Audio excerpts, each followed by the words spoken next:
Good evening, folks. This is week 10 of I Know NFL Picks. Had a great week last week. I think I only missed 3 games. My name is Dusan Naumovic, and I'm your host. And as I say each week, this is kind of a, it's a no-holds-barred show, so it can get a little rough sometimes with the criticism. So if you're easily offended, I'm not making fun of anyone who's easily offended. I'm just saying, if you are, then don't watch the show, because I may be criticizing your favorite team or your favorite player, and I don't want to hurt your feelings. So, but it's fun to criticize sports. We're fans. We get to do that. We're the ones that buy the tickets and the jerseys and all the other stuff, and pay for the cable, and we pay all the bills. The money's coming from us. We're the root cause of the hysteria and the massive profits the owners are raking in, and the big salaries the players are making, and we want them to do that. Prosperity's good because, well, hopefully they're spreading it around. So anyway, all right, let's begin with the Raiders and the Broncos. So the Broncos are one of the best teams in football. They had a hard time winning last week, though, but they won. And the Raiders lost a heartbreaker. The Raiders lost a heartbreaker to the Jaguars. The Raiders look like they're getting better, and they certainly have a great head coach, who's proven himself. He's a Super Bowl winning head coach, and interesting guy. He's in his 70s, but he looks like he's maybe early 50s, and good for him, Pete Carroll. Good for you for taking care of yourself, I think that's important. Anyway, so Raiders to the Broncos, man, this could be a possible upset, but I'm going to stick with the Broncos. That's a very good team, and they have a great coach too, Sean Payton, another Super Bowl winning coach with the New Orleans Saints. Pete Carroll won with Seattle Seahawks. Should have won too, but just made a crazy call at the goal line at the end of that Super Bowl. Just mind-boggling to this day. And the Patriots ended up winning. All right, so I'm going to go with the Broncos. We've got the Falcons at the Colts. Colts made some big moves. They threw away their whole future for a cornerback. I don't know about that. I think it's crazy, but they did what they think they have to do because they think they can win a Super Bowl this year. I don't think that's going to happen. They are definitely a good team, but Daniel Jones showed some of his true colors with the 3 interceptions last week. We'll see if he can bounce back. Of course, I wish him the best. He's a nice guy. All right, Falcons and Colts. I think the Colts are going to win this, but it's going to be closer than people think because the Falcons are not a bad football team. Just they're all over the place, though, so unpredictable. So, not betting on the Falcons or picking them at all. I mean, unless they're playing the Jets or New Orleans, it's too hard for me to go with them anymore. And then the Browns and the Jets. The Jets just traded away Keenan Williams and their star corner. I can't think of his name. They sent Queenan. It's either Queenan or Keenan. I apologize I'm going to find out what that is because this guy's a superstar, and he's going to help my Cowboys right away. And God knows they need help because they're just horrible right now. In more ways than just the defense. I'll talk about that when I get to them. But I'm going to go with the Browns here because the Jets basically have just thrown away the present for the future, and I kind of like that because they had no present. So, great move on the part of the Jets organization. Way to go. You're going to have a nice future because you got a hell of a lot of first-round picks. You got three or four first-round picks out of these 2 trades. So, and you got a second, I know, from the Cowboys, too. And you got Mazie Smith. I don't know. Maybe he'll do better with you guys, But he was supposed to be really good out of college. All right, we're going to go with the Browns. We got the Saints and the Panthers. The Panthers should win this one. Man, the Panthers. Rico dawdling all over everybody. Man, it looks like Rico Dowdle's a starter now. Just keep giving Rico the ball. Rico Dowdle. The Packers were dawdled. The Cowboys were dawdled. I think that should be like a new thing. Hey, you keep messing with me, I'm gonna dawdle your butt. You're gonna get dawdled.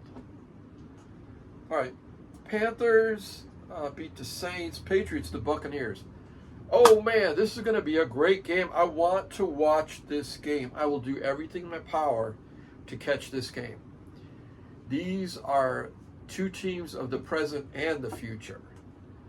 And man, this is going to be a good game. I'm going to go with the Buccaneers here, but it can go either way. I would not bet on this.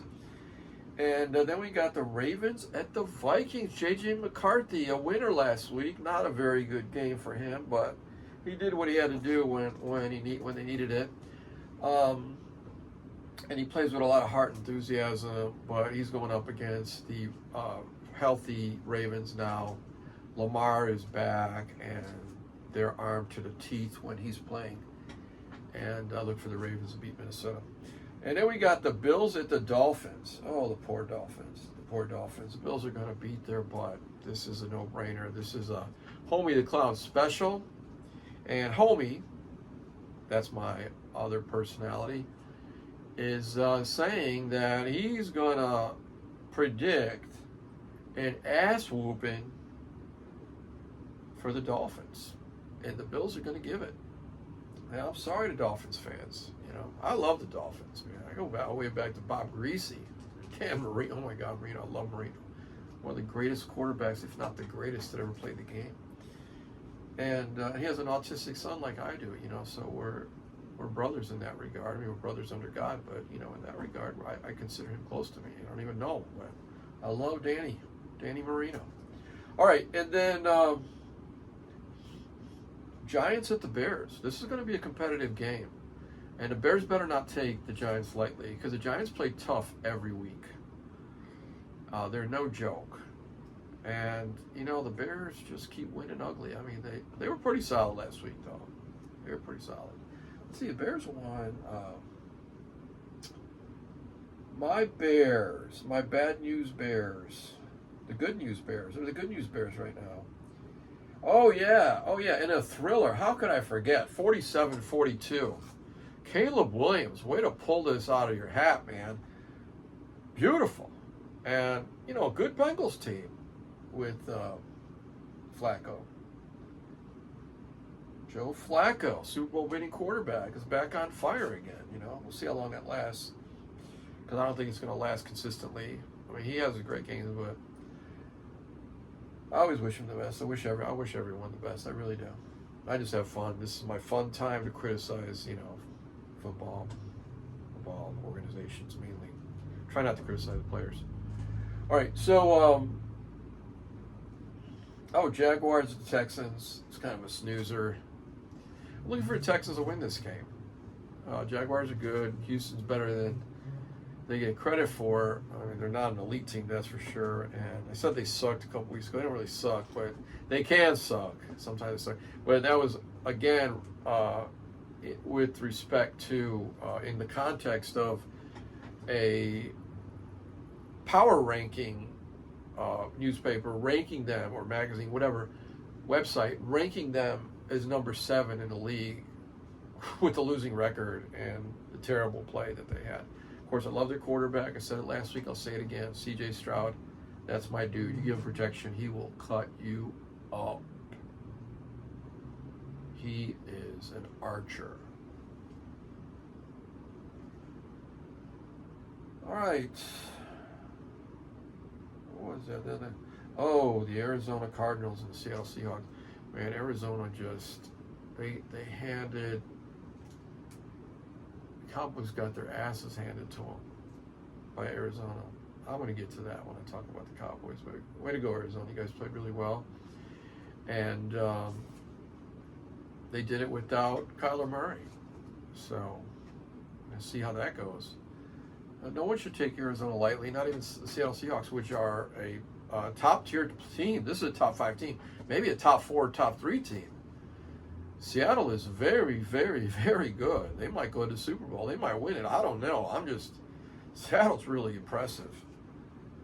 Seattle should beat Arizona if they're prepared. If they take this game lightly, they're going to lose just like the Cowboys did. And then the Lions and the Commanders. Oh man, Commanders. I'm sorry, to the Commanders fans. You're having a rough season just like Cowboys fans. And it's kind of sad considering the season you had last year, which was a magical season. You almost went to the Super Bowl. Lions are nimble. They're tough. I think they lost last week, though. Let's see. I'm pretty sure. I think they did because Green Bay and Detroit lost.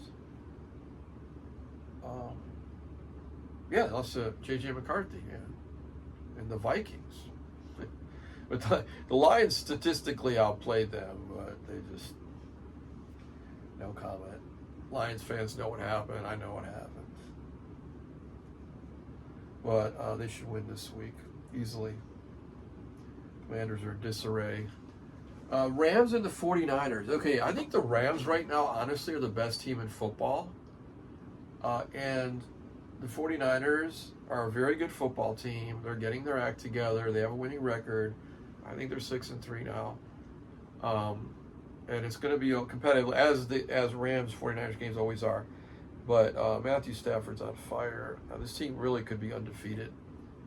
And I'm looking for the Rams to beat the 49ers.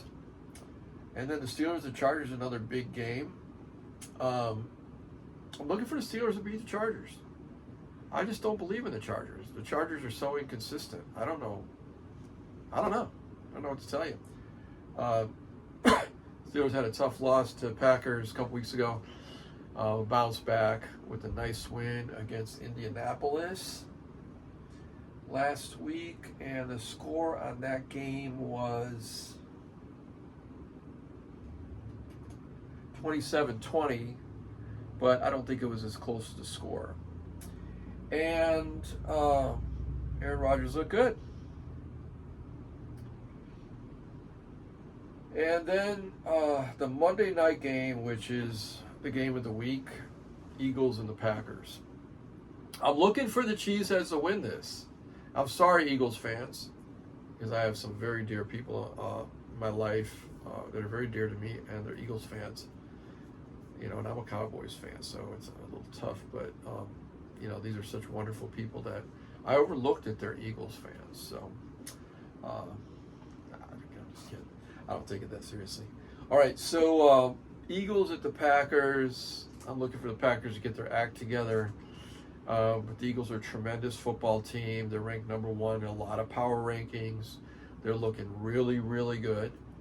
And they had a nice victory last weekend. What was the score in that game? I do not remember that. I'm going to look that up real quick. A little off this week. I've had a hectic week.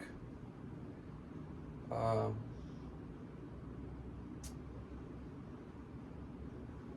did they have the week off? I thought they won. Or maybe I'm thinking the week before. Oh yeah, it looks like they didn't play. Unprepared. Could have swore they played. Anyway, the week before they had a nice win. Hey, come on, stupid computer. Where are the birds?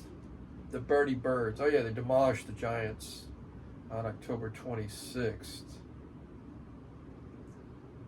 And I just got to double check this. So, yeah, it looks like they had the week off, which worked out nice for them because everybody in the division lost, I'm pretty sure. Yeah, Cowboys lost. Oh, no, Minnesota won. Minnesota beat Minnesota. I've lost my mind. The Commanders lost, and the Giants lost. Good God. I should retape this, but I don't because I keep it moving, and that's what makes this interesting. Reality, reality TV. We're not auditioning and sugarcoating and whitewashing and whatever. It just is what it is, So try to keep it interesting and fun. All right, so then the Packers should win this game, but it's not going to be easy. I mean, Eagles might win, but the Packers are just built to win. They're just a really good team. Of course, Philadelphia is too. So I don't know. I say Packers should win this game, but it's kind of crazy for me to say that because the Eagles can win this game. But it's in Green Bay, and it's going to be cold. And the Northeastern teams, yeah, they get some, New York and the Patriots and the Eagles and the Redskins, Commanders, whatever.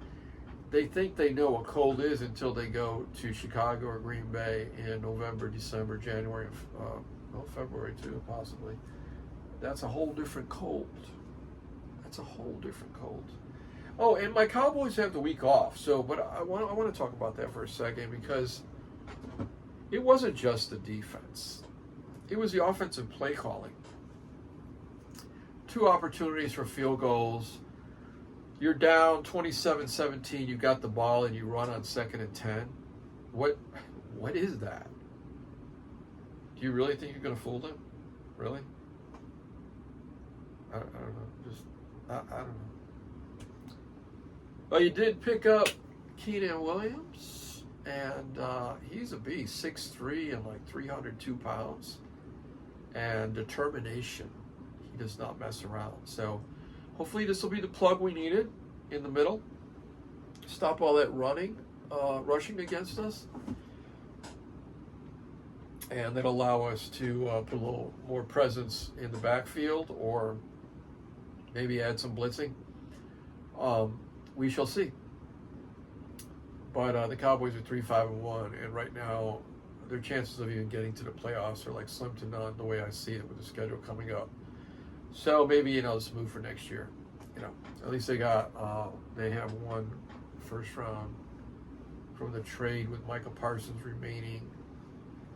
And I think that's 2027. So they're probably looking at trying to get Arch Manning. Good luck with that. Man, he had a great comeback. He looked really good against, that was a couple weeks ago, but he looked good again this past weekend. A nice game. Real nice game.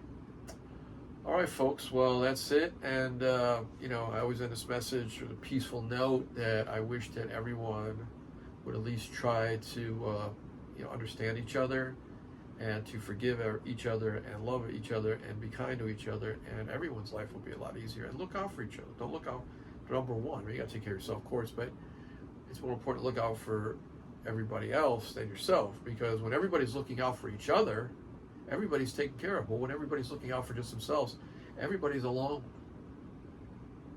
And that's a tough way to get through life. So don't let the small percentage of selfish people, because that's all it really is.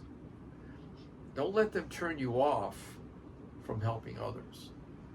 Because, the movement, unfortunately, is 1 out of 1,000 does something really cruel or stupid.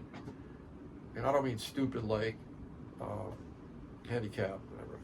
I'm all about special needs. That's my world, actually. I have an autistic son. I don't make fun of handicapped people. I'm talking about people that know better and then do crazy things or break laws or hurt people or insult people or don't help their friends or family when they get in trouble.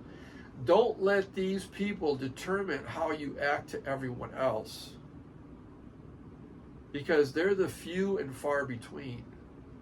Most people out there are really good people. I see it almost every day, especially when I'm with my son. It almost brings tears in my eyes when I see how kind so many strangers are to us. When I take him somewhere, I take him for a walk. We go to the ocean front, we go to the aquarium, we go to the zoo, we go to botanical gardens, we go to bush gardens, we go to restaurants, stuff like that. I had some nice gentleman. I didn't even know he was. He was anonymous. He bought us dinner, a steak dinner, a few weeks ago. Again, all kinds of, and because Nicholas is autistic, he's nonverbal autistic. I mean, my son does know 5 languages, and reading and writing, but not all these kids do, And Nicholas has social handicaps. He doesn't talk, doesn't want to talk, and he's extremely shy, and he's autistic. I don't know how to explain it to you. You'd have to be around him. If you know me, or even if you don't know me, you want to hang out with us, come hang out with us. All right, I'm babbling now. Anyway, this wraps up the show. Have a good night. Have a great weekend enjoying the NFL. It's a lot of fun. I love it. This is my favorite time of year, folks.